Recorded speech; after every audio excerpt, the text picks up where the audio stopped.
정부는 수출 증가와 추경 등 정책 효과로 우리 경제가 예상보다 빠르게 개선될 거라면서 올해 성장률 전망치를 기존 2.6%에서 3%로 대폭 올려잡았습니다.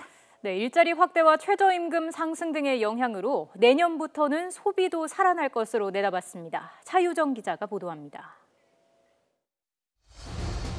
대통령 탄핵으로 전국은 불안정하고 미국 트럼프 대통령 당선으로 보호무역주의에 대한 우려까지 커지면서 우리 경제에는 먹구름이 가득했습니다.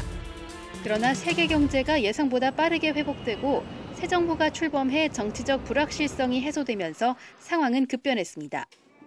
정부는 최근 수출과 투자가 크게 늘고 추가 경정 예산이 본격적으로 집행돼 경기 부양 효과도 나타날 거라며 올해 성장률 전망치를 기존 2.6%에서 3%로 대폭 상향 조정했습니다.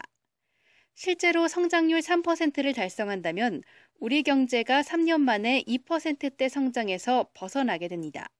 최근 지속되고 있는 경기 회복 모멘텀을 살려나가기 위해 올해 추경 예산을 추석 전까지 70% 이상 집행하고 내년 예산도 확장적으로 편성하여 3%대 성장이 유지될 수 있도록 하겠습니다.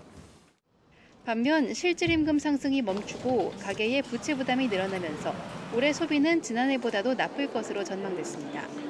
정부는 내년에 최저임금이 큰 폭으로 오르고 공공부문 일자리 확대, 정규직 전환 지원 등 일자리 창출 정책이 속도를 내면 소비는 다시 살아날 것으로 기대하고 있습니다.